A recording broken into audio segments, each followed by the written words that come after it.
Welcome to the Fourth Step Podcast. On each episode, we interview recovering addicts and learn their story with addiction. Through exploring personal journeys, we get a glimpse of the depths addicts fall to and their path in recovery. We hope you enjoy the episode. I'm Kevin, I'm an addict, and welcome to the Fourth Step Podcast, and with me is a co-host. My name's Josh, I'm an addict. Hi, Josh. We got Ross with us today. Yeah, my name's Ross, I'm an addict. Welcome, Ross. Thank you guys for having me. Yeah, and thanks for putting up with us. Oh, yeah. No, I love you both, and fan of the show, so it's cool to be able to be a part. You actually listen to the episodes? Absolutely. You and 6 other people. Cool. Nice. I always try to be the first one. I think you're the 11th, but you're close. Ross has called me a couple times on music stuff, too. He's like, I got the first view on... Yeah. Or I got the first thumbs up, bro.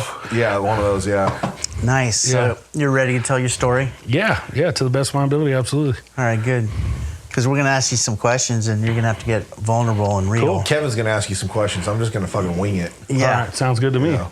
Josh is good at just pulling shit out of left field, and then you have to talk about it. Sounds good to me. No, it's good, though. Yeah, that's how it works, Yeah. So your clean date? My clean date is 8/3/15. I've been clean 8 years, 8 months, 7 days. And you looked that up?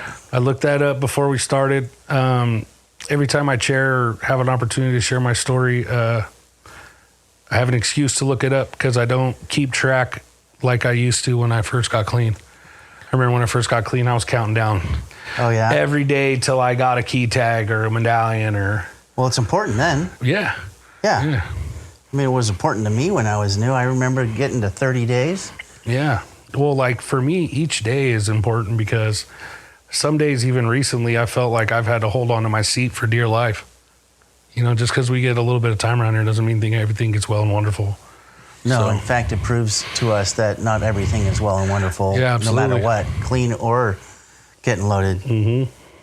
So when you first got clean, where'd you get clean at? So when I first got clean, I didn't want to.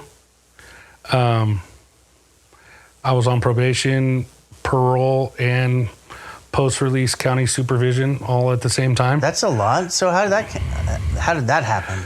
So part of my story, which we may get into later, was took me to prison. And when I got released from prison... Wait. Yeah. When I got released from prison, it was on a post-release county supervision. So it was like parole through the county probation department. And so for one case, I was on probation. For what I went to prison for, I was on the county supervision / parole type thing. So I had I had a probation officer and then I had a PRCS officer. That's the same as a parole officer? Pretty much, yeah. Close? Yeah, but it wasn't ran out of the parole department. Like I've never been to the parole department. It was I had like a parole officer out of the probation department. Jeez. And where was this at? Placer County. Parole office, probation. So I never, my story is I never checked in. I got out, started running, and... I'm thinking, before we get any farther, what was that got you locked up? I mean, let's start from the beginning. Okay, so the first thing, so before I was with my wife now, I was married before, it was I like to call it a meth-induced mistake. All right. I was working overnight at a gas station, met her there, lived together for a couple months, got married. After a couple months? Yeah. So good decisions? Yeah, great decisions. When we were living in Rockland, there was a lot of using and drinking going on at the same time. Yeah. And one night, we got into an argument over me not wanting the people she had over. And like, so it got to the point of where a lot of my answers before I got clean were physical violence. Okay. And so I literally physically removed these people from my home. And it turned into a huge fight. And I told her I was going to leave. So I went upstairs and I grabbed my keys and I went to leave. And she was blocking the doorway for me to go. And I told her that I wasn't going to remove her out of the way, but if she didn't move on the count of 3, that I was leaving one way or another. And I counted to 3 and she didn't move. So I walked through her, which caused her to hit her head on the door frame of the bathroom. By the time I got outside, keep in mind, this is a duplex in Rockland at 3:30 in the morning. Yeah. When I got outside, there was Rockland's finest outside. And all they see is her bleeding from her face on the side of my dominant hand. And she was so messed up that when they asked her if I hit her, she said, I can't remember. Cuffs. Yeah. Ended up doing 4 months in county for that in the beginning. Within 30 days, I had some people come visit me telling me that she had people in my house. Some dude was driving my car. Oh, no. All this stuff. At the time, we were renting the duplex from my parents. And so I called my parents, and before I got out, they had her removed from the house, her and everybody that was in there. After the 4 months was done in Auburn at Placer County, I told them that I didn't really want to go back to that house after everything that had happened.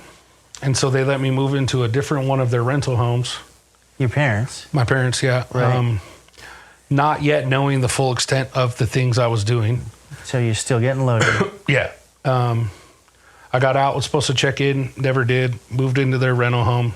I think I lasted there about 7 to 8 months. I would have my ex-wife come over to hang out for a day or two, and then would kick her out on purpose as like get backs for what she had did to me. Me and Josh actually used to kick it in that house long time ago, years ago. But I was on the run. I wasn't checking in. Right. So they didn't have that address then? No. They had the only address they had was the one in the house I lived in before, which I didn't live at anymore. I'm talking about county, your PO. County, yeah. After about 7 to 9 months of being there, 1 o'clock in the morning, 1:30 in the morning, I go outside to smoke a cigarette, and I see a German Shepherd being pulled back behind bushes. And I knew that there were no German Shepherds in my little cul-de-sac. So I put 2 and 2 together, and I knew that the cops had figured out where I was at. Yeah. Went inside, got rid of a few things, started hitting some greenery because I knew I was going to jail. Right. And I was ready for a nap, and literally sat on the couch till that door came in. And I was like, I'm not putting up a fight, bro. Let's go. Like, you guys can calm down a little bit. You're ready. They took me away, and then I ended up going to county for a while. Ended up hiring a private attorney, and my first term ended up being for corporal injury to a spouse. This is all after you spent 4 months. Yeah, they let me out with Suspended sentence. it wasn't even a suspended sentence. Like they just let me out, and I was still fighting the case because of like they were overbooked or something. So I was still fighting the case on the streets, but I wasn't doing anything to fight the case. I just Stopped showing up. went back to using and forgot all about did it. What we do, right? Yeah. So your term was based off the initial charge that you got released on. Yeah. So it was supposed to be 2 years, 8 months with halftime. Sure, you could do the math on that real quick. You know what I mean? It was supposed to be 32 months that I'd already done 4 months on, so it's supposed to be 28 months at half, so 16 months is what I was supposed to do. I ended up doing 22 because I was an idiot in there. Yeah. A big part of my story is seeking acceptance from others.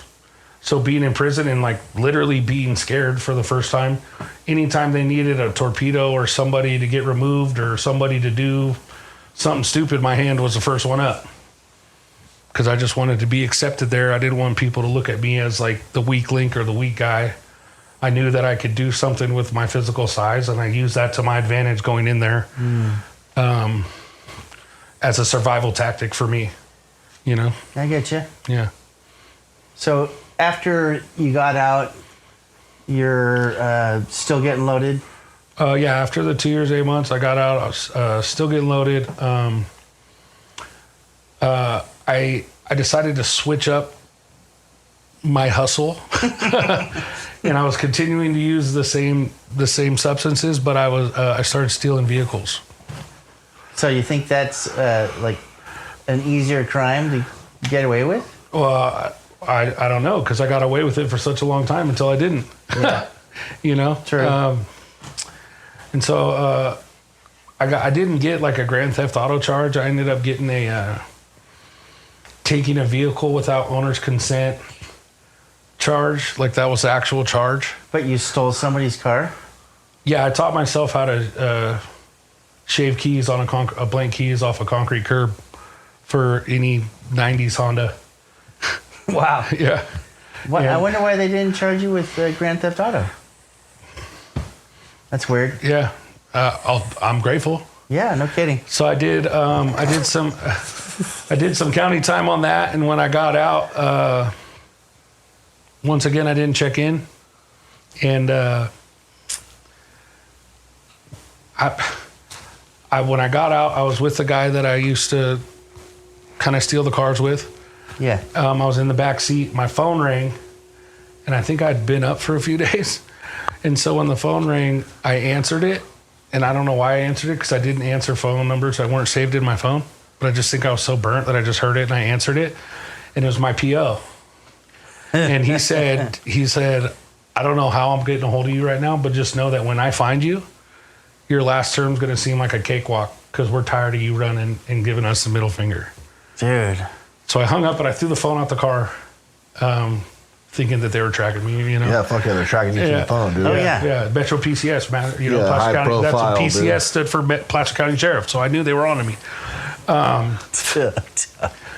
And my bright idea was, instead of them catching me, I'll check myself into a treatment center, call them from there, and they'll forget about me, and I'll stay there long enough to where it seems like I'm a model citizen, and then I'll run. Oh, yeah.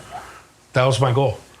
Why I thought that would work, I don't know, because I stayed in the same one exit town that I'm from all my years using. Had you known left. anybody that had been in rehab? No, so... Was that common when you were at that time? No, but how I knew about treatment and recovery was a little shout out to H&I work, is I wanted to get out of my cell when I was in prison. Oh, nice. And they passed around a sheet for people who maybe wanted to go to meetings. And so I put my name on it every time because I wanted to get out of my cell. Yeah. And they let me go. And I'm pretty sure I was being an idiot in that meeting. I think I got kicked out early, but I had no idea that a seed had been planted for me that was going to sprout later in that moment. Even whether it was meant to sprout for good intentions or not, it sprouted and began me on the path that got me to where I am today. I don't think that matters. Right. That's So- cool. So in the back of your head, you knew about rehab. Yeah. So I forget what it was for, but I got arrested one more time. It was only for a short amount of time, and when I got out, I had someone pick me up, and I asked them to take me to a house where I had been keeping my stuff. I had every intention of just pulling up, not even shutting the door, grabbing my bags, and getting back in the car. And going where? Wherever we went. So you didn't get back in the car, did you? No. When you get let out of Placer County Jail, it's early in the morning. I remember walking into that house early in the morning. The next thing I remember is that it was late at night. I'm with people I don't know Jeez. in a construction site where we're getting shot at by a security guard trying to steal construction equipment that I don't even have any use for. Were you in a blackout? No, I went into that house, and it doesn't take a genius to figure it out. I got loaded, and that's where my memory stamps back to.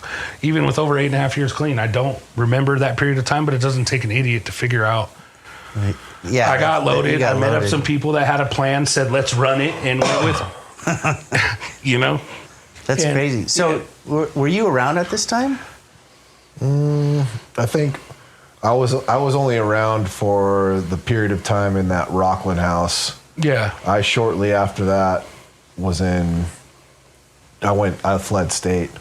Oh, okay. So after that Rockland house, I wasn't around for all that, no. Yeah. So you kept getting loaded, kept getting busted, Yep. kept going in.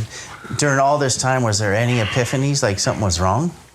Not really. Like, honestly, my thought process had gotten to the point of that I was either going to die before 30 or I was going to spend the rest of my life locked up. I always believed that too. Yeah. I won't make it to 30.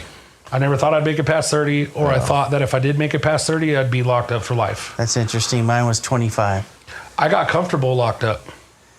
Scary. It's easy to get comfortable. It's a routine. Fucking program time. You know, It's easy, it's. I know what time I'm getting up. I know what time I'm going to get food. I know what time I know when I'm showering. Mm-hmm. You know, It can be really stressful, but it's also really simple. Well, especially like in the very beginning with me having my hand raised and willing to be that guy, like real easy. I made it known that like I'm down for whatever, and so people didn't really mess with me. So that stressful part in those first maybe 6 months were gone. And it just became a comfortable thing. I was the homeboy. I never clicked up with anybody, but like I was just the homeboy from Sacramento, you know, with the NorCal guys or whatever you want to call it, you know, right. And it made it easy, you know. Yeah, that's scary when you get comfortable. Yeah. That's my first adult time and only time in county is when I got busted for sales and walk in there and the guys from the street, they're all trustees, and they said, you're sleeping under our bunk, and here's your cigarettes and your candy bars, and you sit at our table. Cigarettes, that must have been nice. Yeah. Oh, it was. I guess I'm dating myself, right? Yeah, it's back in the day when you could have cigarettes. Don't get me wrong, we were smoking, but we called them chuglers. Chuglers? Yeah. So the guards would dip and they throw it away. And when the guys who would clean up the trash would go pick up the trash, they'd pull the dip out and we'd dry it out and roll it up and smoke it later. You're kidding. I swear. God, that's fucking gross. I Swear. Somebody else's spit. Well, see, and the worst part is when like part of my prison. You talking about in county or you talking about in prison? I'm talking about in county because it got even easier when I went to prison. Yeah. Because like my last term, I ended it up on Salinas Valley's ranch, and like the gate was no higher than a schoolyard fence, and from the freeway up to their yard was an orchard. So these guys literally had people making drops. Yeah. And I was the quote unquote white boy that had the recycling job. So like I was able to go outside to the recycling bin whenever I needed to. So when they knew a drop was there, I would just go out, drop a box, bring a bag in.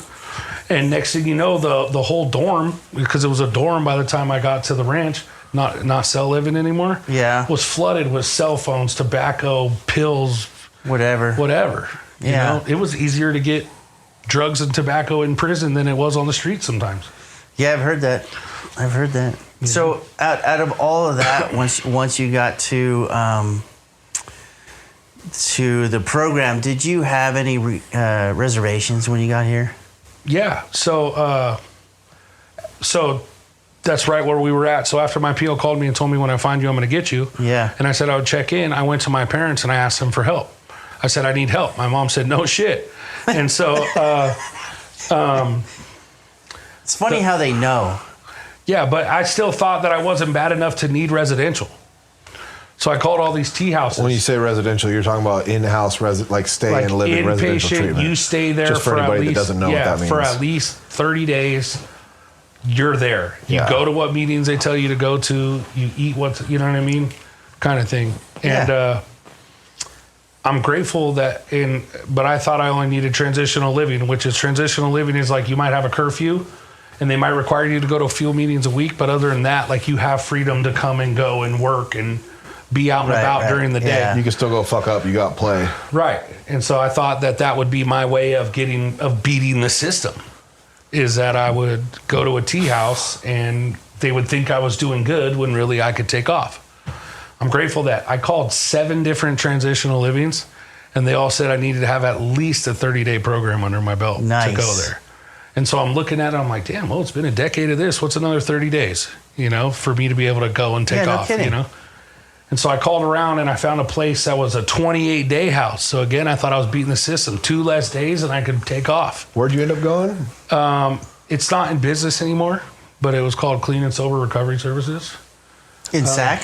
It was in Orangeville. Yeah, all right. So it was around here. Yeah. And when we called that place, they said I needed to be able to test clean. So like I needed about 72 hours clean.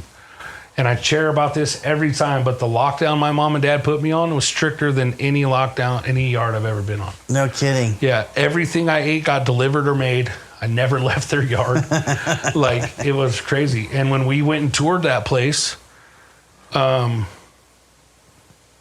we liked it, and my parents walked out the door and I didn't, and that's my clean day. I didn't pick those first day of those 72 hours. Right. The day that I stayed there when my parents left, that's what is my clean day, 8/3/15. And when I was in that treatment center, I still had the plan. 28 days, I'm gone. 28 days, mom and dad will pay for it. They'll pay for me to do that first month of transitional. Nice. I'll get in there. Did they put you in the van and take you to outside meetings? Yeah. And do they have meetings coming in too? So the only meetings, they had maybe a couple meetings in the 3 months I ended up staying at that 28-day house. Yeah. A couple meetings. A lot of it Wait, were... did you say 3 months? Yeah. You stayed 3 months at a 28-day program? Yeah. Well, Cool. so, and I'll get into why that happened in a second. It was the true beginning of my journey to where I am today. Nice. But they had a lot of alumni come in and ask questions. What do you guys want to know about this fellowship, that fellowship, steps, That's cool. meetings? Like, what do you guys want to know? I've never heard that before. Yeah, it was a way different meeting, but they did that a lot. Like, people who had been through that same house and had put together Clean Time came in and did that. Nice. But other than that, we went to a nooner and a 7:00 meeting every day in both fellowships. That's cool. So you got a taste of AA as well as NA? Yeah, so actually my first round of steps I ever worked, and the first sponsor I ever took through a set of steps was through the AA. That's cool. Yeah. So do you still go to AA or you? No, I choose to keep it all inclusive, and I identify as an addict. I go to NA only. All right. That's just my choice. Yeah. No, I don't it's all knock good. anything else. You know I don't what I mean? either. I might make a funny face when someone says sober in an NA meeting, but I don't speak out on it. You know what I mean? Like, Yeah, they usually don't know. yeah. Yeah, somebody should say something. It's not going to be me. Yeah, you know what I mean? Yeah. You know what I mean? Like, who am I to knock somebody if this is their journey to getting whatever it is they need to stay? Like, I don't want to be the guy to say something and make them feel like they're not welcome there anymore. Right. Yeah. Like, I mean, back when I first got clean, it was like that. People would yell at you and you get out of here. But today we're just looking at people have more compassion. like, I'll say things to my own sponsees about my opinions, Yeah. but they're going to choose to do whatever they do. Like, it literally says, like, in a lot of meetings when they're doing the readings about how, please don't help our readers. Yeah. And then people all the time will be like, especially the younger group, like, who, or period, or this or that, and I just explain to my sponsees that the way that I was taught by my first sponsor is when we repeat those certain parts of those readings to someone who's new, they might think that part is more important than the whole reading itself and only focus on that. So next time they can be a part of and repeat that part too, like everybody else did, Yeah. when the whole reading is important. Yeah. And what they choose to do with that is up to them. It's their journey, That's a good point. Yeah. So you got to rehab Yeah, I got there. 3 months. Yeah, so the first 3 weeks I was there, I was faking the funk. I was doing what I learned how to do on the streets and be the chameleon. I was the best little housemate I could be. My bed was always made. House was always clean. Always had something to say in every group. Made sure all my work was done for every assignment. Like, I did not want them looking at me so that when I left, I could just take off. Did you feel like you were pulling the wool over their eyes? Like you snowed them? Did it eventually come out that they could see through all that? Well, yeah, bullshit? that catalyst point that I was telling you about a few minutes ago, like, after that, everything changed, and I was honest with them about trying to pull the wool over their eyes. Oh, good. But so like I said, we went to a noon meeting and a 7 p.m. meeting every day. So I was about 21 days into those 28 days, right? About 3 weeks in. And we went to my first home group in Orangeville, Thursday night, 7:00 at the Madhouse. And I heard someone chair, and it was the first time that I heard someone chair and not just listen to somebody chair. Gotcha. Because to me, there's a difference between hearing and listening. I can listen to someone all day, but am I hearing what they're saying? Do you remember that in your story? Like, were the first person that actually connected with you in a meeting? Yeah, I asked him to sponsor me that night. No shit. Yeah. Yeah, I was loaded and I was sitting in a meeting and somebody gave me a hug and it made me super fucking uncomfortable and I thought everybody wanted to hug me and so like I was like on the defensive and defensive enough to pay attention and somebody said something and I was like, that fucking makes sense. Yeah. Wow. Yeah. That made sense to me. Yeah. And yeah, I asked them to sponsor me. They told me I should get some sleep and eat a sandwich and then call them. And so did he sponsor you? Yeah. Was that Sam? Yeah. Nice. Yeah. Fucking love that guy. Yeah, me too. Yeah, so the dude who chaired, I mean, without saying too much, he's still my friend today. His name's Bubba, and the reason it rang so true to me is because I'd been so busy faking the funk there, trying to pull the wool like you were talking about over everybody's eyes, that I wasn't even had the thought of giving recovery a shot. And plus, for the 3 weeks I was there, everybody was sharing about, as my wife would say, blowjobs and butterflies. Like recovery had made their life so amazing, and this and that, and You heard some real shit. life beyond their wildest dreams. And I'm like, for someone who's sitting there faking the funk, who just spent 10 years using in and out of jail and prisons, like I can't relate to rainbows and wonderful life and all this stuff. So I think that's part of the reason why I only listened. When Bubba chaired, man, he chaired some real raw shit, like shit that I felt like I needed to take notes on for when I ran in a week. Oh, yeah. For me to do when I got out there. Like he shared some dirt about his life before getting clean. And what it did is I was just sharing about this before we started this. I literally felt like it brought me forward in my seat. And I felt like my eyes and my ears perked up to what he was saying. Because I was so interested in like, wow, dude, why didn't I ever think of that? So you had some identification then. Yeah, it was the first time.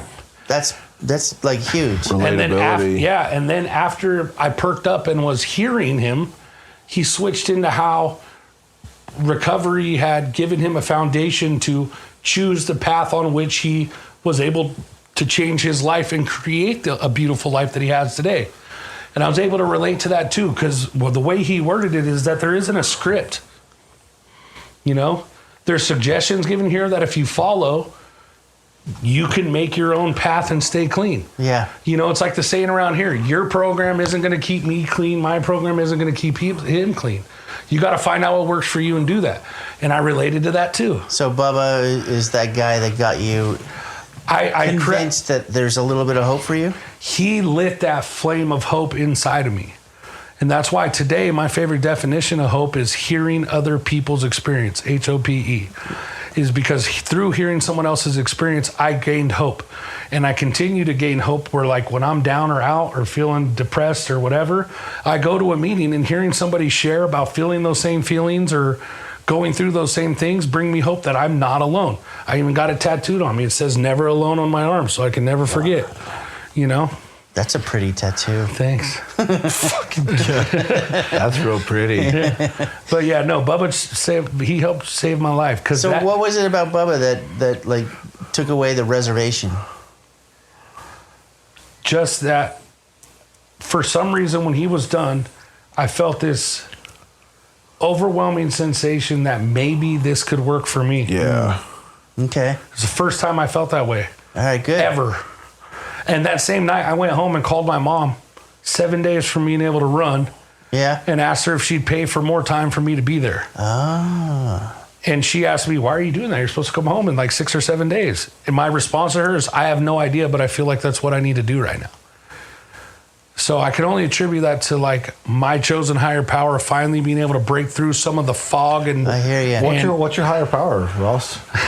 So when I picture talking to my higher power, it's like me and you having a conversation, but I picture a red Yoda.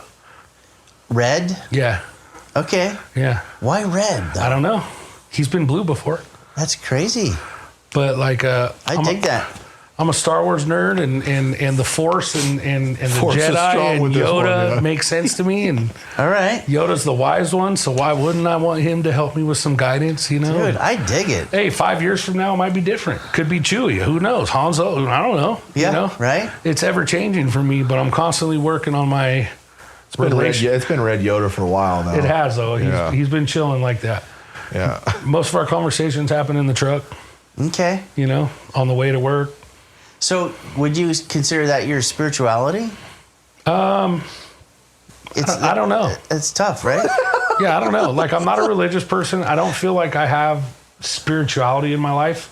I look at it this way, and this. What is it? Can you describe what it is that you connect with, other than Red Yoda? labeling it a Red Yoda? Yeah, absolutely. So, there's been a few times. So, one story is when after I had that flicker of hope had been lit for me by from Bubba.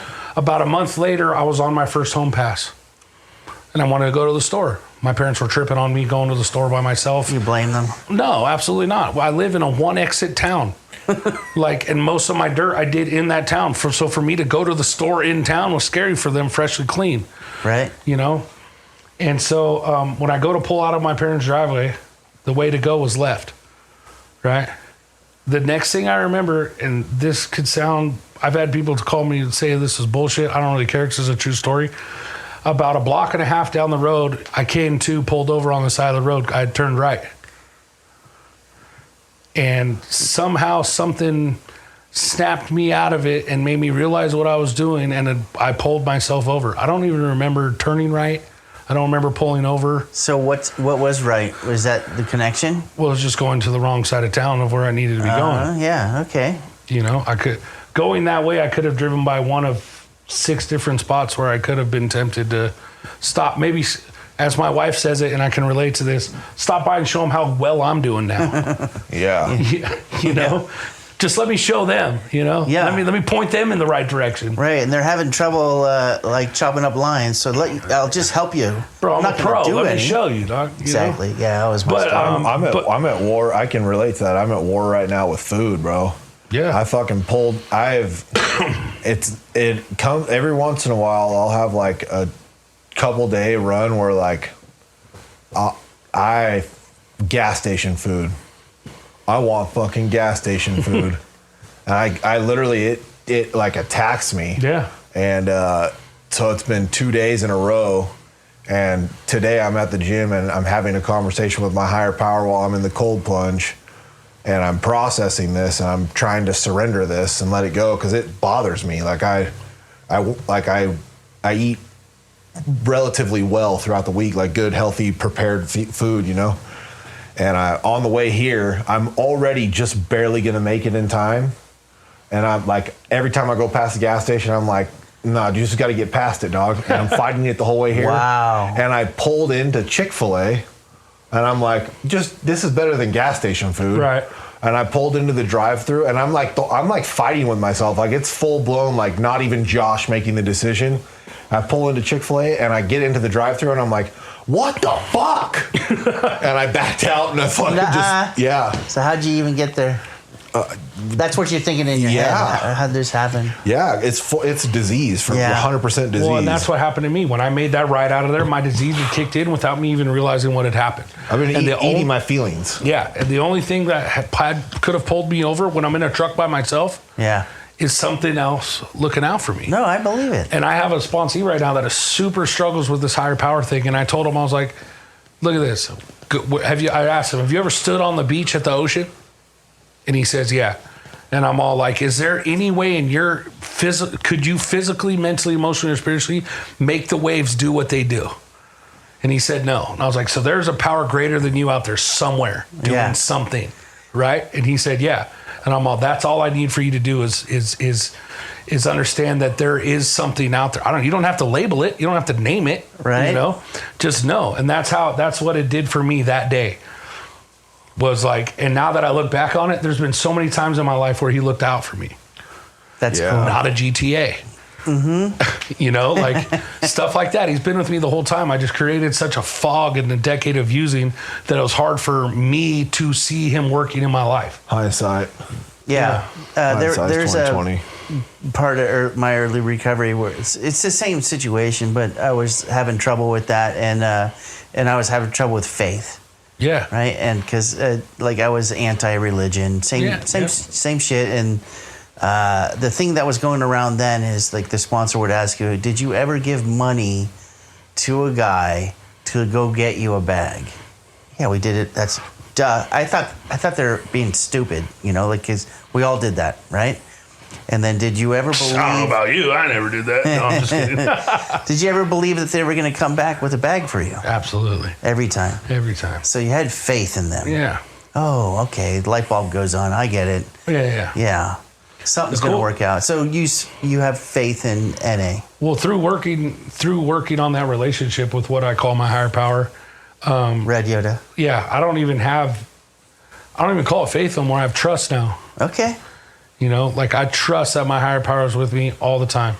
You know what I mean? I trust that whether it's going to be the way I want it to look or not, it's going to be okay. Because it has been since the day I got clean. We were just talking about this before we started the cast, You feel like you're able to stay in that pocket of trust and belief pretty consistently, or do you fall in and fall out and have to jump back in? I fall out sometimes, but I'm in it more than I'm not. That's tight. Yeah, you know what I mean? Like I was just sharing before you got here, like I literally put the last dollars I have to get up here.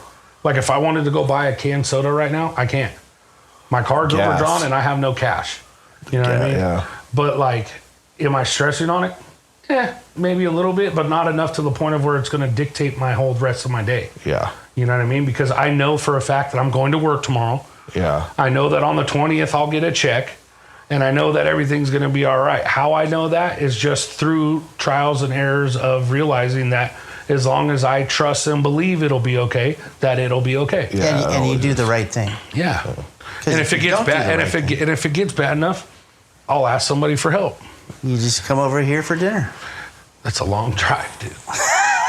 Yeah. Hey, if you're hungry. Yeah. No. All right. So that's a reservation. So what about the fear? Did fear of some kind affect the way you interact in relationships? Yeah, absolutely. So what about when getting loaded? Did you realize that you were acting out on fear most of the time? when I was getting loaded, no, it wasn't until I got clean that I realized that when I was using it was fear. Yeah. I was fucking blind while I was getting loaded. Yeah. Just completely fucking. Well, because I had created a facade. I'd created a character.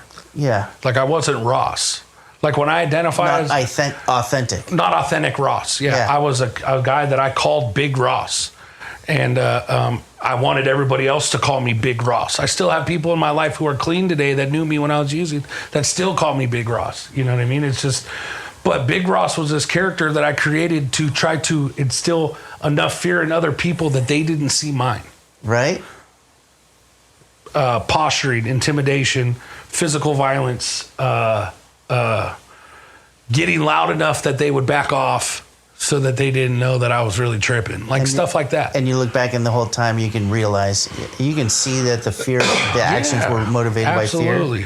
I acted fearless when I was full of it. Yeah. It was a character. It was a facade I created. When you did your first 4-step, did you put that down? Did you realize it on your first 4-step? No, my first sponsor made me throw away the first 4-step I did. Because it was not authentic? Because he knew I was full of shit. Okay. And then so you did another one? Yeah. And it was as to the best of your ability? To the best of my ability in that time, it was the best 4-step I could do around using drugs. Uh-huh. And I'm very specific on that because my first 4-step was about using drugs. The second one I did was about thought processes, feelings, and relationships with others. And that one sucked more than the first one. Yeah, I agree. You know? So on your first 4-step, you didn't put everything down then? No. There's secrets. There was, yeah. On the first one, yeah. I mean, I'm barely 6 months clean doing a 4-step. Like, there was stuff that I was going to take to the grave, man.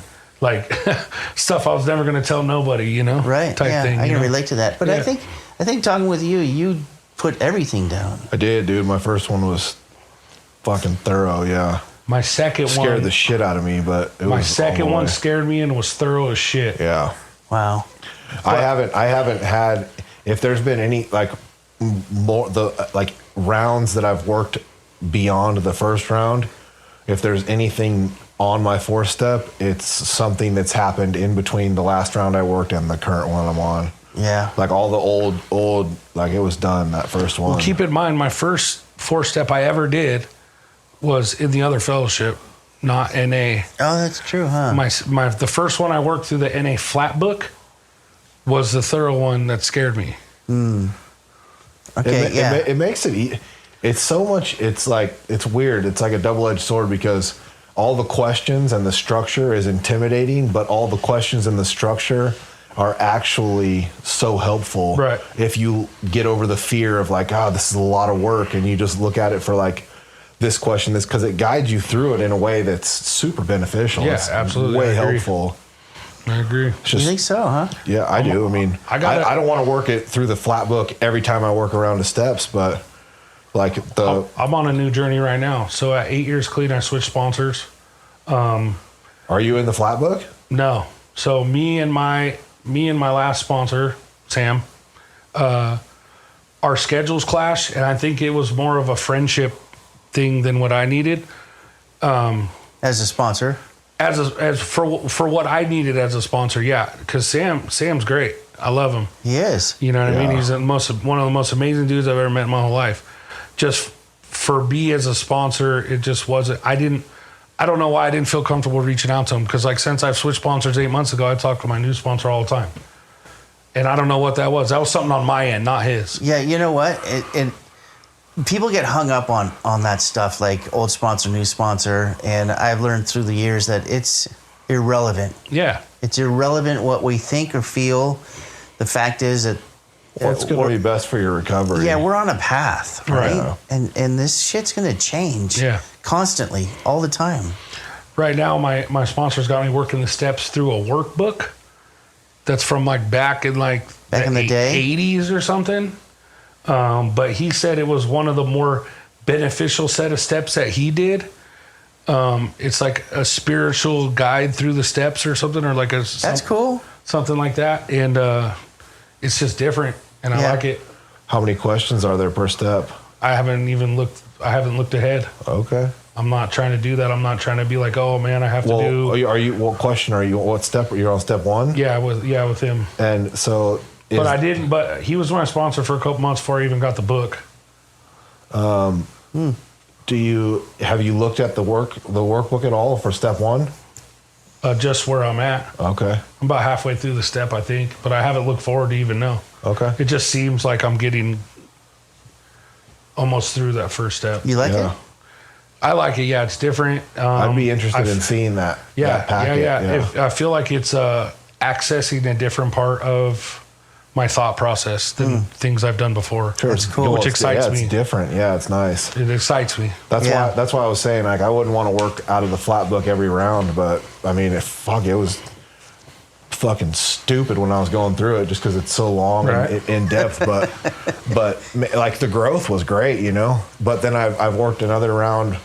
One of the most like the last, I think it was the last round I worked, maybe 2 rounds ago, out of a little packet, same thing. And I feel like that I probably got more growth out of that little fucking 10 questions per step, roughly 10 questions per step packet than the workbook. Yeah, on that packet that you just worked, it's this one. It's 14 questions on the 4-step. Yeah. 14 questions for a 4-step. I think when we went through that, I went through the step 4.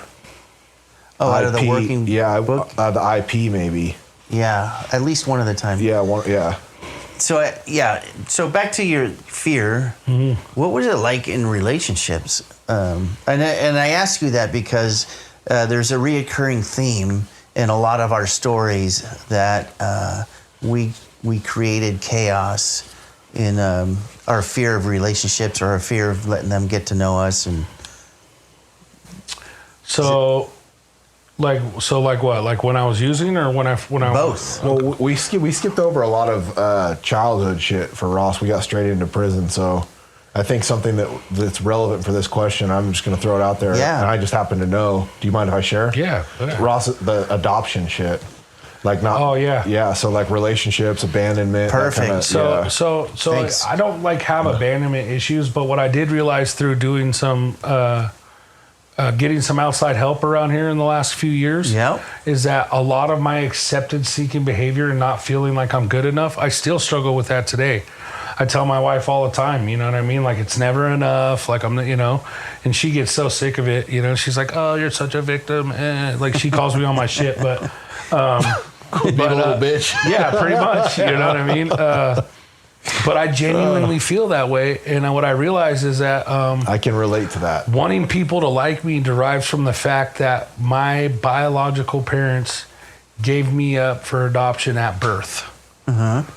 So when I'm a brand new, innocent, never done nothing good, bad, or indifferent in my life as a newborn child, my own biological parents don't want me. Why does anybody else? So that's the tape playing in your head. But have you ever found out the story, the true Yeah, story? absolutely. I've been able to meet them and talk to them, and my biological father was 17 years old already in prison doing an adult term, and my biological mother had literally turned 16 weeks before I was born, and had no way to take care of me.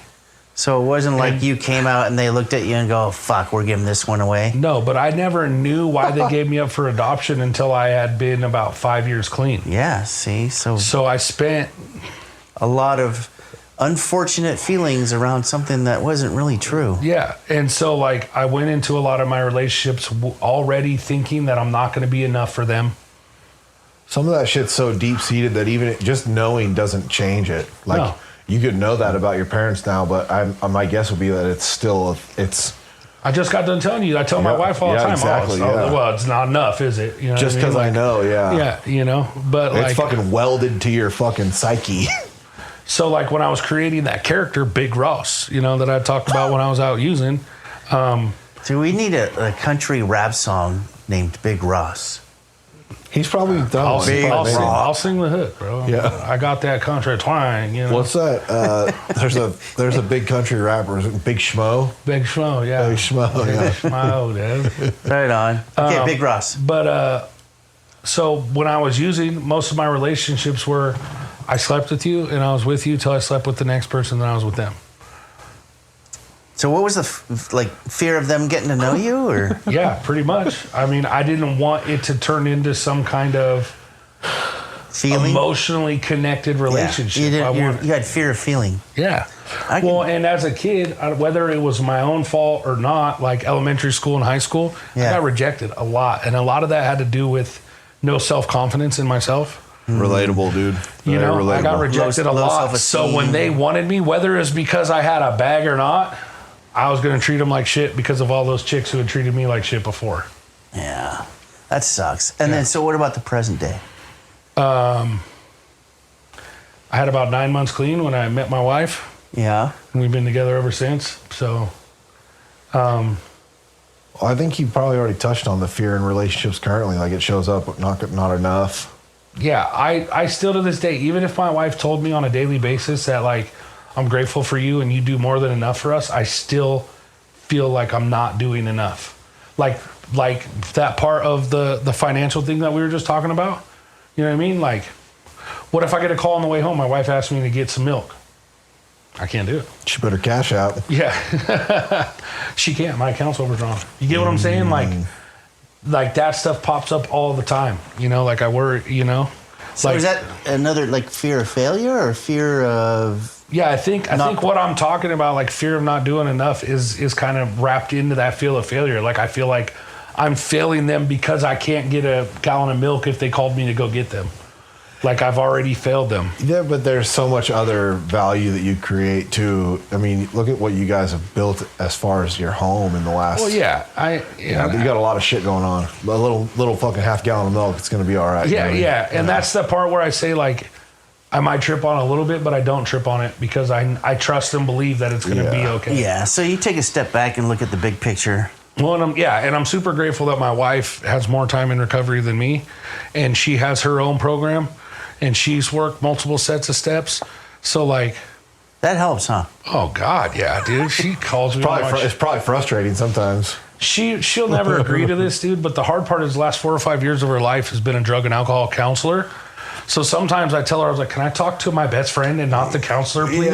Oh, yeah. dude. You know? So she's going to fix you. Oh, because she'll be like, oh my God, you're gaslighting so bad. I'm like, my best friend doesn't talk like that. The counselor does. Can I talk to her, please? Yeah. Like, That's fucking cool, though. Yeah. I love that. yeah. Oh, So, man. I'm gonna say that to her next time I see her. go ahead. I'm forever grateful for her. And it was crazy how we met. So, well, I don't know where we're getting into it, but that's a story in itself. Yeah, so childhood stuff. Was there Oh, anything yeah. else in there that like really stood out for you? So like, and then so aside from that, which I didn't even find out was an issue for me, Right? it was always had been an issue, but I didn't realize it was an issue until a couple years ago, When did you know that you were adopted? as early as I could understand. Oh, no kidding. My parents left it open on my end. I got Christmas cards and birthday cards from them over the years, but I never met them. Didn't even know my biological mother lived in Auburn my whole life, You're kidding. 20 minutes away from me. Wow.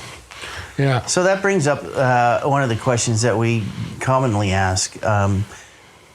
Were you ever abused as a kid? No. Trauma. Was there any like thing that stands out that caused? So besides being adopted, that caused some feelings in you, and you got loaded to overcome, or to suppress those feelings. Was there anything else in your childhood that you remember, like you were trying not to feel about? Well, yeah. So aside from the adoption part of things, Yeah. knowing I was adopted, and like knowing that the people that I call mom and dad today, who are my mom and dad, by the Right. way, like I got you. I'll never be able to look at them in any other way.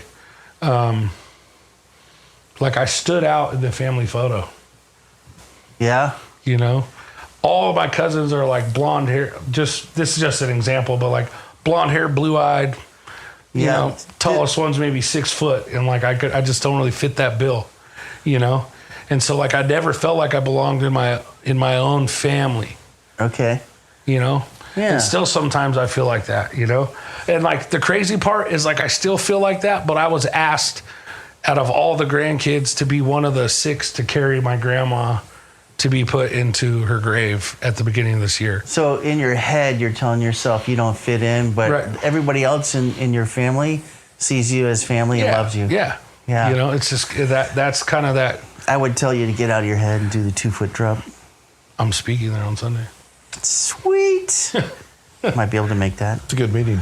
Never been. So no abuse other than No. your own making. Yeah. I joke about it all the time. Like I was spoiled growing up, to be honest. Yeah. Yeah, my dad's been quadriplegic my whole life, and he can never go out and throw a baseball for me. But because he couldn't throw a baseball for me, he bought us like go-karts, and I could sit on my dad's lap, go 15 miles per hour. Like when I was a kid. My daughter gets to do the same thing with grandpa. Like That's cool. Talking about his wheelchair is a 15-mile-an-hour wheelchair. yeah, That thing boogies, dude. you could Are you kidding me? you could fix the speed 1, 2, 3, 4, put it in 4. That's tight. You're gonna break some door jams. Tight, You ain't dude. maneuvering the house on 4. Yeah. I've seen wheelchairs like that. Yeah. But They've done well for themselves. yeah, and my mom's a soldier. I mean, they were married less than a year when my dad got in his accident. They just celebrated 30-some years or something. Wow. There was never using or arguing in the house. My mom still gets mad at Rossi, and when I say hell in her house today, I'm 37 You're years kidding. old. Yeah, like my dad's got beers in the fridge that have probably been there for 6 years. Like, and that's not an exaggeration. No. Like he bought a 6-pack on a Wild Hair 6 years ago. Yeah. Never drank them. They still are there. I asked my mom the other day. I'm like, why do you throw those away? She's like, I probably should. They've been in there a long time.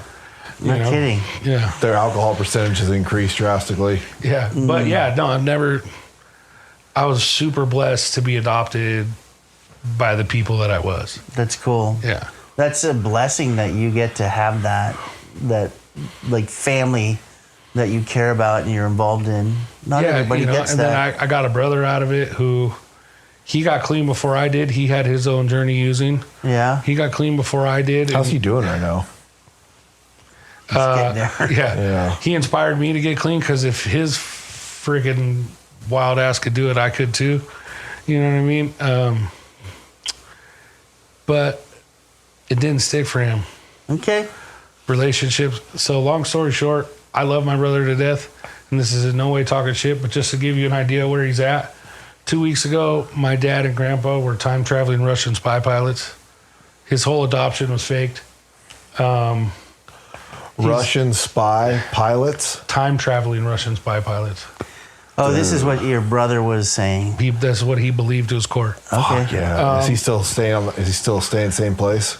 So he's got a fifth wheel next to his house that has no power, water, or trash. All right. So he's not doing well. Yeah. Well, just recently, he got his kids are staying in the house? No. Family? So him and his wife split up about a week ago. That was the core problem. Him and her, from what I understand, and this isn't quotable, is they started using together to spice up their sex life. This is just a story I've been told. What actually is true or not, I don't know. Yeah. But it went into a huge downward spiral from the first time. Like perma-fried, just gone. And she's been gone about a week. And since she's been gone, I feel like my brother's back a little bit. And he just recently said he's ready to go to treatment. And I've spent the last 2 days on the phone with Claire and a few other people trying to find him some placement. And we found a place today that we can afford. And hopefully within the next 48 hours, they'll either be picking him up or we'll be dropping him off. Local? Bay Area. Okay. Nevada. Okay. Yeah. Cool. Nice. That's a good story. He came up and he was like, I'm ready, dude. Yeah. And I'm like, are you really ready, or are you ready because you have nowhere else to go? He's like, I'm just ready. And I'm like, it really doesn't matter why you're ready. Let's do it, you know? That's awesome. So it's been a depressing, sad struggle for months. Cool. We talked about fears, but what about resentment? So what resentment did you carry for a very long time that you have overcome today? One of them was the adoption thing. Like, I resented them for not wanting me. And you overcame that? Yep. I resented Placer County Sheriff's Department for a long time, even though they probably, now that I Saved your realize life? it, they saved my life. Yeah. That's a common thing for a lot of us. Probably I a had couple a- times. Yeah. I had a huge resentment against mom and dad. Really? Because they sent me away to therapeutic wilderness programs in my high school years. You and everybody else, I swear to God.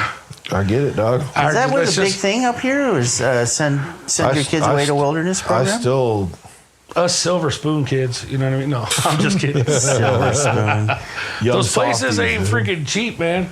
Yeah, my But- parents took out a pretty hefty loan to send me. I think it was like $90,000 for 2 My years. parents still won't tell me how much it costs. It was pricey, I'm sure. But look, I woke up at 3:30 in the morning to an ex-Denver Bronco lineman and a third-string running back With some zip ties, dude. in my room. They didn't even have zip ties. They're in my room, and they literally said, "We're here to transport you. He's here if you try to fight. He's here if you try to run." Wow. Right? And within 24 hours, I was in the middle of the Utah desert on a foam pad in a sleeping bag that reacted to your body heat. So the less clothes you were wearing, the warmer you were. Underneath an A-frame tarp, it was -8 degrees. So that's crazy. So you're like the fifth person I know that has gone out to a wilderness program. Twice. Jesus. Yeah, fuck, there's a handful of us, yeah. That must have been Within like the immediate circle, there's probably, I think, six for sure that I'm close with. I went to me and two other people. One of them is a sponsee brother, and then one of them is a close friend. All went to the same facility in Montana, and we all missed each other by 1 month. That's crazy. Yeah. I know 3 people in the Bay Area, friends that went to a wilderness program. My parents got me enrolled in the wilderness program, but they couldn't pull the money out of the house. There's a documentary that just came out. I think I know what you're talking about. It's on maybe Netflix or Amazon. It's about the abuse. Yeah, it's about a facility called Ivy Ridge, and it's the corporation that owned it was WASP, and they owned facilities all over the world. Montana was one of them. Ivy Ridge was one of them. Casa by the Sea in Mexico, Samoa, Jamaica, And they were busted and shut down, right? Yeah, they were all shut down. Kids were getting beat to death and riots and chaos. The rehab center that we're trying to get my brother into just texted right now. Oh, yeah? Yeah, they said that they had a good combo with my brother. Nice. They said, in his opinion, from their conversation, he might need to detox a little bit. That they're going to talk to him again tomorrow. All that while we're sitting here? Yeah, just now. Just literally 10 seconds after I brought it up, my phone just popped up twice with it. Yeah, that's pretty awesome. But yeah, I resented them because underlying, I didn't know I'd already had this things with my biological parents. Now that I'm a little bit out of hand, my adopted parents want to send me away too. Yeah. It just fed into this. Not good enough. Dude. Not good enough. Mm-hmm. Nobody wants me. Fucking thought process. Yeah, you know? fuck me. Yeah, pretty much. Yeah. Dude, I'm right there with you. Yeah. I had that same experience. Yeah. That 15-year-old kid, 15-year-old Josh is still fucking mad, dude. Yeah. Still hella mad about it. I'm able to look at it now, and like if they had done that, I wouldn't have graduated high school. I ended up graduating at one of those boarding schools that I went to after the wilderness program. I'm not going to lie, I wouldn't have learned some of the tools that I learned to fake the funk that got me to where I'm at today. So when I first got here, I had so much guilt and shame behind the things that I had done. Wait, that was the next question. Okay, cool. Well, let's wait till that then. Yeah. Yeah, so the resentment. Any other resentment? I mean, I had a whole bunch I wrote down on a 4-step, but they're all stuff today that I realized were... That you squashed them. Yeah. Oh, that's good. Yeah. So any other resentments still active today? I mean, sometimes I resent my wife when she does weird shit, but, it's like a fleeting thing. I don't even know if you'd call it a resentment. I don't think I would. No, maybe it's like an irritation that me and her talk about and get over real quick. I want to hear what some of the weird shit is. She's just, you've met my wife. She's weird. I love your wife. I love her to death, dude. She's I tell her awesome. all the time, man, I love her in this life and the next, Our paths were meant to cross. It's just like, I know it's going to sound cheesy as shit, but it's like peanut butter and jelly, man. We just work. Yeah, that does sound cheesy as shit. But it's Sweet the truth. and salty, dude. You know what I mean? It's the truth. We just work. So today you're pretty good on Who's the resentments. peanut butter? Who's the jelly? Jesus, Josh, stop. Stop. So your I want a resentment peanut butter today, jelly sandwich right now. that's it, huh? I don't really have resentments today because I have enough of a program to where, like, if something pops up that would turn into a resentment, I'm able to talk it out or work it out or write it out to the point of where it's not something I hold on to anymore. Yeah, so you can squash it pretty easily. Yeah. With some tool that you have. Yep. Excellent. So the shame and the guilt. So did you have shame and guilt growing up that led you to use besides being adopted? I mean, not that led me to use. What led me to use is I was around some people that were doing some things that I wanted them to let me stick around because I wanted to be accepted by people. And so I paid attention to how the first 5 people hit it, and I parroted that when it got to me. It was an easy place to feel like you were good enough. Yeah. Yeah. Oh, yeah, because everybody else is masking emotions, so why not join them? So I didn't know that's what they were doing. I just wanted to do what they were doing because everybody else there was doing it, and I wasn't going to be the one that wasn't. All right, so I can see that's the part of like the abandonment works into that. Yeah. Making those choices. All I have to do to fit in here is do what they're doing. That's it. And there's got to be shame and guilt that you know. I used that one time for about 10 years. Yeah, just that one time. For 10 years. For 10 years. Yeah. There's shame and guilt today, though. No. Do you ever have, like, you act out on a character defect? I don't have any. Oh, yeah. So moving on. Ego? I'm just kidding. No. So when I first got here, I was riddled with guilt and shame. Yeah. All the people I stole from, because that's what I was. I was a thief and a liar, and I hurt people physically, mentally, emotionally. One of the biggest things that I felt guilty and shame for at first was the amount of sleep that I stole from my mother. It was literally like emotional hostage taking. Like when my mom told me that when I'd call her from jail, she could finally sleep at night. Yeah. Like, no, I had so much shame because what kind of son does that to their mom? Yeah. You know? You ever heard the phrase Some "pebble sort in the of a pond"? crank. Huh? Pebble in the pond. The ripple effect. Oh, yeah. That's like a common thing that we work on when we look back. Yeah. Like when we say, "My using only affected me," I'm the one that went to jail, or I'm the one that got locked up. Right. The pebble in the pond is, Yep.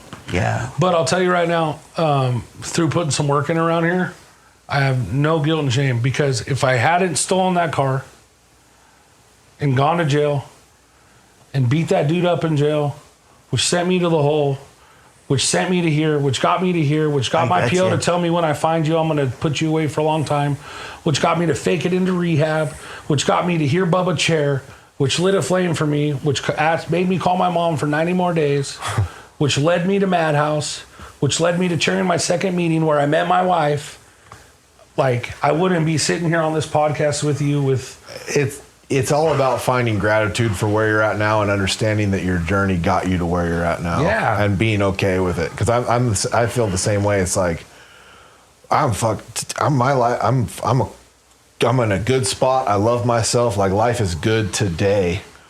And I couldn't get here any other way. Right. And so because I've done some fucked up shit, you know what I mean? And to get here, I had to do all that and experience all that to get here. Well, I mean, if that's what it was, then...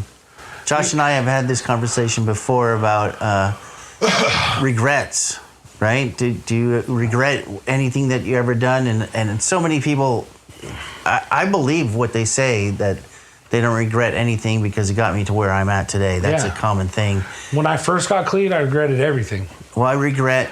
Until I did some work and realized that the things that I regretted led me to where I'm at today, which then turned the regret into gratitude. Yeah, no, I hear you. I still feel regret harming people.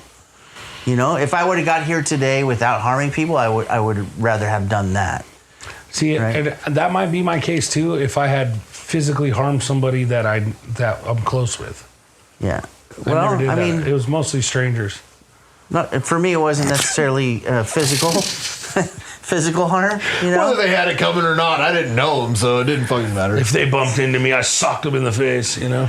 that's a good reaction. You know, it's great. funny. It's funny because I remember talking with you about this exact thing, and I remember feeling like I don't really more like along the lines of what Ross was saying. Like, but when you were just asking about regrets, and I was like, man, there's a lot of people I wish I hadn't hurt, and then you brought up the harm. I was like, whoa, that changed. Yeah. Because I didn't think about that before, and I still wouldn't change it, but there is a space that's been created now since the last time we talked about it that Really? yeah, like I've caused some harm. I wish I hadn't done that.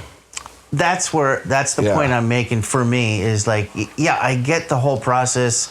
We had to do whatever we did to get here, but I think it was like the fifth or sixth step, rounds of steps for me was like looking back and the question had come up, do I have regrets? And I was like, yeah, I really regret harming people. I was And speaking. maybe I'll get there through working some more steps. Or but maybe not. not. You don't have to. Yeah, or maybe not. But That's just where I'm at. all right. It's kind of surprised me just now. I was talking to a sponsee the other night. He's got some stuff going on, and I had some experience in the same area, and something that I've picked up along the way is, you know, like you got to be willing to pick up the tab, like whatever you're gonna do. Like I'm nobody to tell you what to do. Like I've caused a lot of wreckage even in recovery, and but I was able to tell him, like, you know, there was a time where I was going through this almost the exact same thing you're going through right now, and I caused harm to somebody that pushed them away from the program, and they never made it back. And that's something that that's as a direct result of the way that I treated this person. They're not coming back now. Right. And I have to live with that. Yeah. That's So They made their choices or whatever, but I was a catalyst in their process, and like exactly, you're not responsible for them getting loaded. No, but I wish I hadn't done it. Yeah, exactly. Yeah, that was the point. So, what consequences? Ross, you getting tired, dog? No, I'm good. Okay. I'm good. The look on his face. Yeah. What consequences from your past are you still living with today? Like from poor choices? Or do you have anything? My physical health? Yeah, me too. More specifically and more recently, like my mouth, like my gums and my teeth. Oh, okay. You were saying something about that earlier. What's going on with your lower jaw? So like I just went to the ER 2 nights ago. Ooh. I didn't go to our last job today. My boss said it was all right because my mouth was filling with blood. But not last night, the night before. I've spent 5 hours in the ER because I had a golf ball sized abscess on my gums. You're kidding. From my drug use and dipping and smoking, my bottom jaw line, my gum line, the bones are disintegrating under the gums. All right, I got to ask. You're going through all of that, right? Are you still smoking? Yeah, as soon as we're done, I'm going to light one up. That's just crazy. That drives me crazy. Dude. Like, no, and it's because I do it as well. I don't have your problem, right. But I have the same mentality. Like, right. Yeah, I might be a candidate for like diabetes. I might have to shoot myself up. But I got a bag of candy right here. Right. But I know if I eat that, I most likely will end up having to give myself insulin. Right. But I'm still going to do that. Well, I never took care of myself. So, like right now, I'm on a high blood pressure medicine. I'm on an antidepressant. I'm on something to help me quit smoking, which is cut down my smoking quite a lot. Yeah. But what are you taking for that? Chantix or it's whatever? called bupropion. Okay. Never heard. My wife said it's something that they give to people to help them kick. Okay. It's supposed to reduce cravings. Okay. Type thing. Okay. And then from the 2 thing, I'm on an antibiotic. Yeah. And then they gave me some Norcos for pain, which they gave me 10 of them. And in the last 3 days, I think I've only I took one the first night, and then I took one before I came up here because it was bad. Painful. But it literally feels like Freddy Krueger just scraped the inside of my gums right here. That's brutal. And like earlier today, it was filling in my mouth. I could taste that metallic blood just in my mouth from it just leaking, which is a good thing, they said. Yeah, but because they got all the pus out. Oh man, I've been stabbed before. That was the worst pain ever. I was screaming like a grown man. I'm not gonna say it the other way, but but I was just like, I thought I was gonna break the bed. My legs were kicking up. I asked them to stop 6 times because I thought I was gonna pass out, like from the pain of them poking and cutting and pushing against to drain while sucking and like. Dude, that's the worst physical pain I've ever been in. I had my jaw broken. Mouth shit, all of it. Yeah. What's crazy is when I took better care of my teeth using than I do Really? now. That's crazy. So like I always had the flossers in my bag, and I always had a toothbrush and toothpaste. So I would almost clean my toothpick all the time too, didn't you? Mm-hmm. I would always, every time I got done smoking anything, I brushed my teeth. So how was this meth mouth? This stuff? Yeah. I mean, maybe, but it just started occurring over the last couple of years, and I've been clean for interesting. Yeah. But I'm also I don't know if it's an underlying depression thing or what, but like in the fact of being completely honest, like my wife has to remind me to take showers sometimes. Yeah. No, that's dude, you're not unique. Yeah. In all your struggles. Like I don't shower like I used to when I was using. I don't brush my teeth. With my teeth hurting lately, I've been brushing like a son of a bitch. Yeah. And using some gum care mouthwash and stuff. Okay. When I got here, I almost said, "Hey, weird question. You got any mouthwash?" You know what I mean? Like I've got some antibiotic mouthwash. But I figured upstairs. I'd be all right. But you know what I mean? Like it's just weird. Like I don't take as good a care of myself. So this is all consequences that you're living with today for poor choices. I hate that. Yeah. I like making poor choices sometimes. Transparency, though. Yeah. I mean. So what about what was the first time you got loaded? I remember that I'd been in the wilderness programs, and the first time I used drugs or the first time like I got loaded? How about both? The first time I used drugs, I couldn't even tell you. Yes. The first time I couldn't even tell you. It was probably freshman, sophomore year. I was at a get-together. Really? I think some people. So you're kind of late in the game there. Yeah. I mean, I don't even think I'd snuck some of Dad's beer. Dad might have been like, "Hey, you want to try this?" And I took a drink, and I was like, "Yuck!" You know what I mean? At like younger age, but again, it was the acceptance thing. Some people were smoking some green and said, "You want some of that?" And I said, "Sure." My response was always sure, whether it was green, brown, white. You want to try this? Sure. So the first time you got loaded, though, was in wilderness camp? No, the first time I got loaded was when I got out of wilderness camp at 18 years old. It was the first time, is where I first got loaded and used once for 10 years. Yeah. That's good. What was the first drug? It was meth. Meth. Yeah. Right off the gate? Yeah. Wow. So I Did you got smoke it, snort it, eat it? I smoked it. Okay. So the first thing when I got out of that wilderness program, the first time I was there in the wilderness for 8 weeks. They sent me to a therapeutic boarding school in Fresno called Academy of the Sierras. It was a co-ed place, only lasted a couple weeks, got in a fight with some dude, beat him up pretty bad because I was fraternizing with a girl that he said was his girlfriend. Whatever. They sent me back home. They kicked me out and sent me back home. I thought I'd beat the system again. I was at my mom and dad's house for 2 weeks. Woke up, same exact dudes. I knew them by their name, the transporter guys, the linebacker and the running back. They still had one of my CDs in their truck, dude. You know what I mean? Like, because it had only been a couple months. And they took me back to the desert. This time it wasn't snow. It was like, whatever you want to call it in the desert. Back to Utah? Yeah, same place, same company, different season. It was like sunny out, no snow, and it was like actual desert, but it wasn't like, I'm going to die, like desert. You know who went to that same one in Utah? It was little Nicolette. Oh, yeah, me and her talked about that. Was it the same company? Yeah. Yeah, that's interesting. There's a lot of them out there. Yeah. No, we were just talking about it recently because I seen her at the pop-up convention in the Bay Area just recently.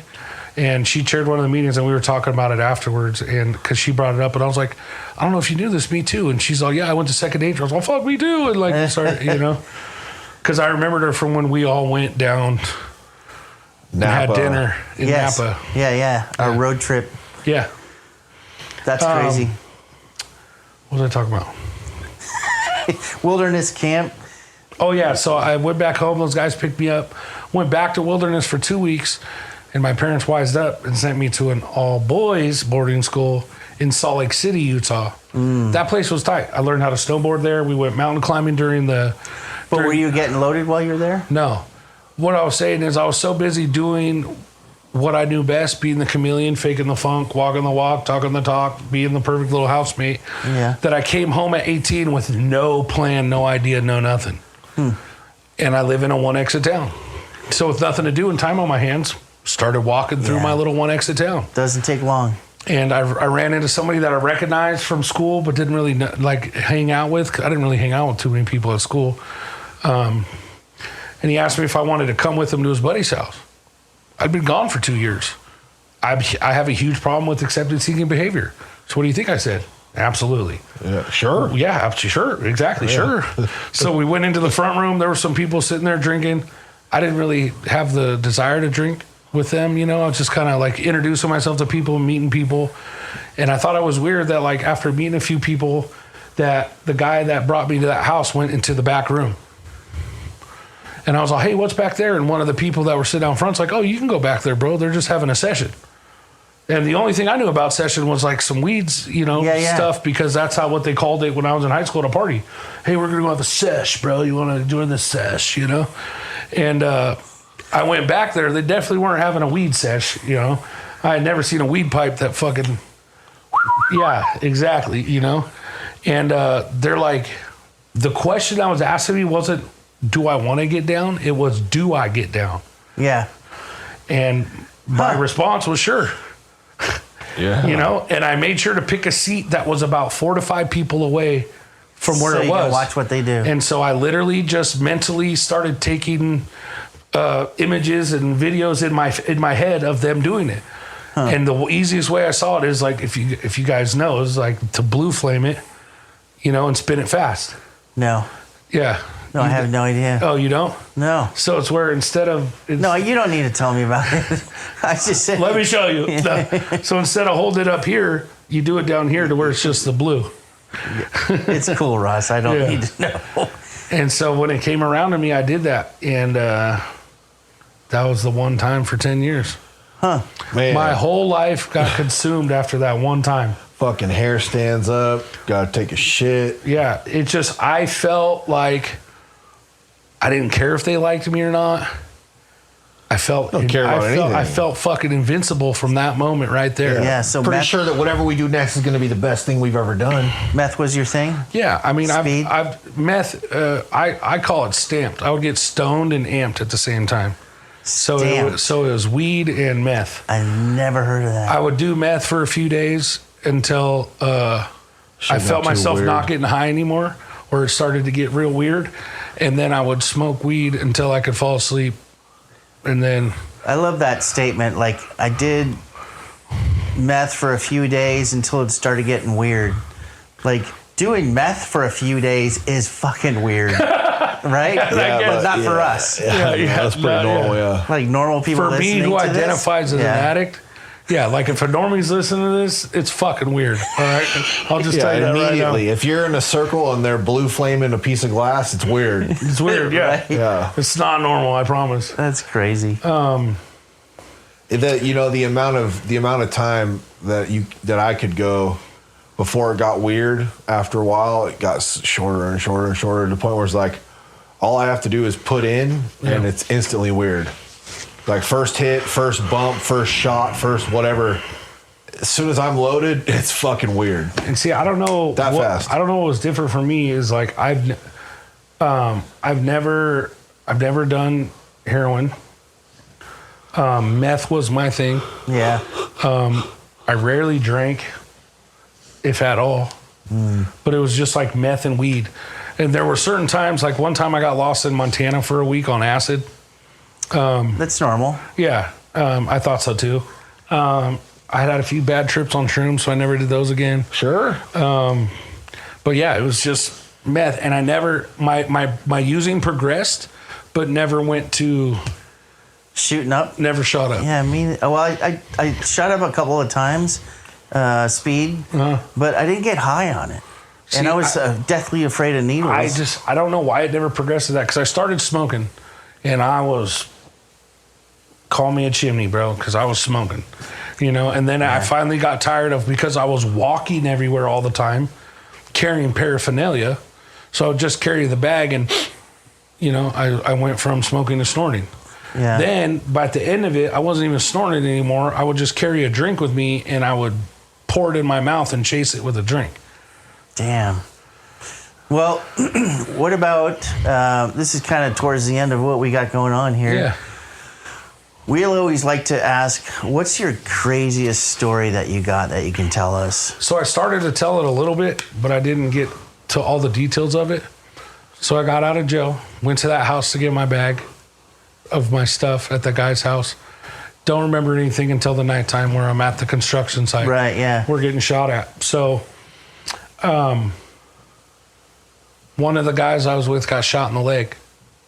And we get into the car, and I don't know what the fuck to do. The guy that shot you, the security guard?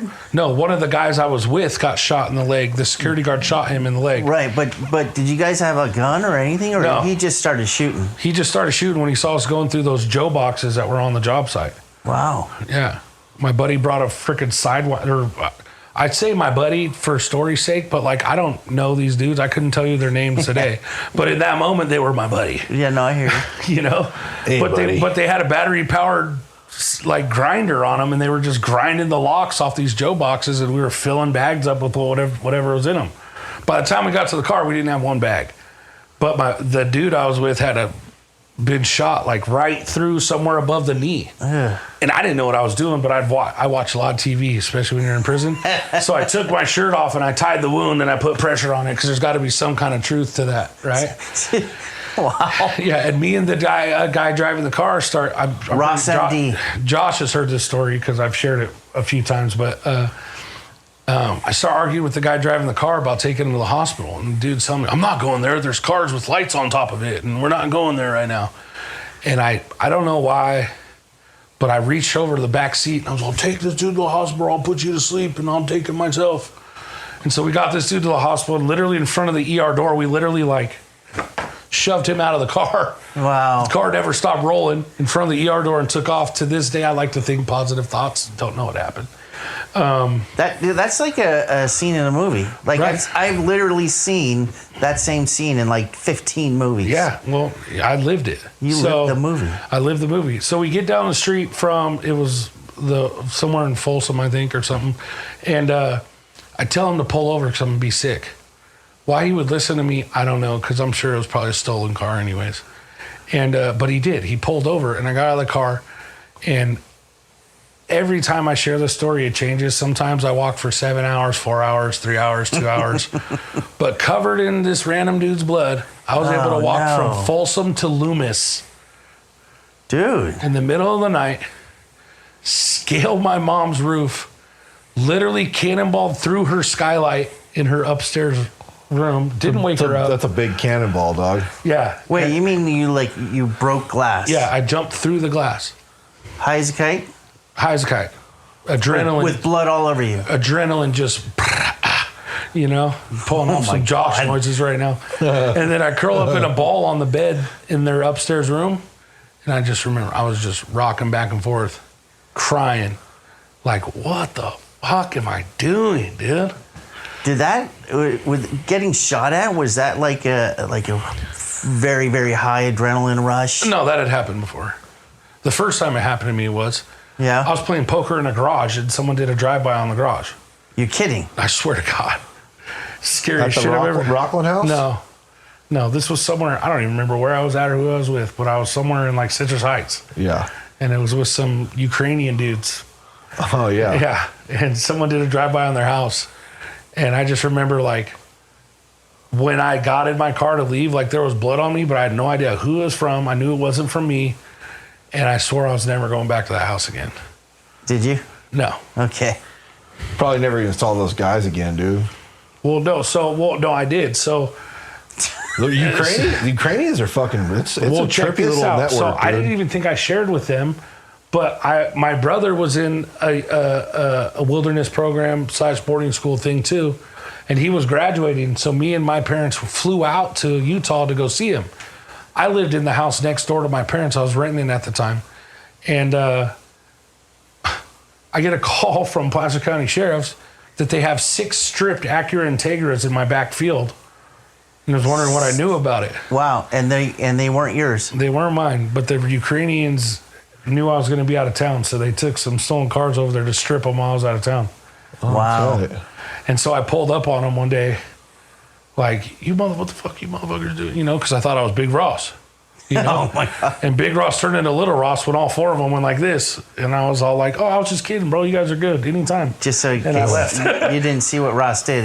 He mimicked pulling guns out. Yeah. They all 4 of them pulled out 2 guns apiece, and I turned into Little Ross real quick. Told them anytime they need to use my field, go ahead. Nice. He never came back, but Well, that's probably a good thing. yeah. But that's probably my greatest, because that was my last bottom. The next day after that happened is when I asked my mom for help, and she told me no shit. I said, Mom, I need help. She's like, yeah, no shit. Did you ever ask her did you know I was getting loaded? They knew for years. They knew. So people share all the time about how the 4 steps so scary. The 9th step, my first 9th step was the scariest thing I ever did. And my parents literally told me when I did that with them, their exact words are, we knew. It sucked. Yeah. But we just want you to keep doing what you're doing now. Isn't that weird that they always knew? I'm forever grateful for them. If it wasn't for them, I wouldn't be here. Yeah. They paid for that residential the first couple months of transitional until I got work. So what about the 2 of you? What was that like when you guys were getting loaded? Funny story. One day I thought I was so high and mighty because I only did meth and not heroin Yeah. that I told Josh and his friends to get the fuck out of my house because they were trying to smoke black in my house. Were we? Yeah. You and Oh, what's his name, dude? No, that's okay. We don't need to know his name. Kenny? Yeah. Kenny? Yeah, I kicked you both out for that. And then I don't remember that, and but I then remember Kenny and then being like over a there. week later, him and Kenny, they're back at my house because we're gonna go do a rap show for cancer benefit at the bar down the street. And we snort these giant lines off of my center console to the point of where they were on point. I like did the same verse on two different songs, and then like did the wrong verse Wait, on the another two of song. you were rapping "High as a Kite" for a cancer benefit. At a bar down the street from my little, that happened. my little house. Yeah, Nice. just frickin' in there, just like I couldn't even imagine seeing that, the two of you doing a rap show, "High as a Kite" for a cancer benefit. Josh had an immaculate studio at my old house. Wow. Yeah, there's a microphone, a laptop, and a blanket. All right, I don't want to know. That was his booth. Yeah, All we right. tacked up some blankets to the ceiling and created a little booth just to help with sound a little bit. Yeah. At least I thought it'd help with sound anyway. Yeah. Jesus. That just goes to show you, man, like where it takes you. You know what I mean? Like Yeah. the thought process isn't there. You're just doing what's in front of you. Yeah. You know? Nowadays, we wish we could just keep that simple mind and stay in the moment instead of future tripping and thinking about where our next tank of gas is going to come from. Right. I'm forever grateful, and I have a special place in my heart for people like Josh or my buddy or my other buddy, because like they're people that I use with that I get to Share continue to recovery. move forward with. Yeah, share recovery with on this side of things. Yeah, Right. same. I mean, when I first got to recovery, it was at New Hope, and that's where you were at quite often at that time, and like you made it more possible. Like Right. the fact that you had a year, and I was like, no fucking way, dude, absolutely not. And then like it was real. Yeah. And I it made it. It was like, man, if Ross is fucking really clean, like if he's actually clean, like, all right, like there's part of like I'll stick around and see if I believe that or not. You know? Yeah. That's pretty cool. Well, my other buddy that I use with asked me to chair my second meeting where I met my wife at. And also now I get to be in his wedding next month. Oh, really? Yeah. Who's your other buddy? Louis. First name? Louis? Oh, tight. Yeah. So, All right. Well, shit. shit. Ross, thank you for coming out and doing this with us. I appreciate you guys having me. Like I said, fan of the show. Grateful for a chance to be on it. No, we appreciate you. And also, when you get your podcast up and running, we'll plug that one too. Yeah, absolutely, man. I'm working on it. I'm not trying to do too much plugging right now because it's still got a little bit to go before it's there, but I'm working on something myself. So I appreciate the opportunity to, just all around. Right on. Well, Yeah. if you need any help, Russ, Josh and I are here for you. All right, I'll call you. All right, cool. Love you. Yeah, I love you guys too. Love man. you right, guys. Thanks for gentlemen. listening. Peace out. Peace out. Thank you for listening, and we hope you enjoyed the episode. Often you will hear addicts referring to a specific 12-step program or rehab. These are personal stories. We do not represent any of the programs.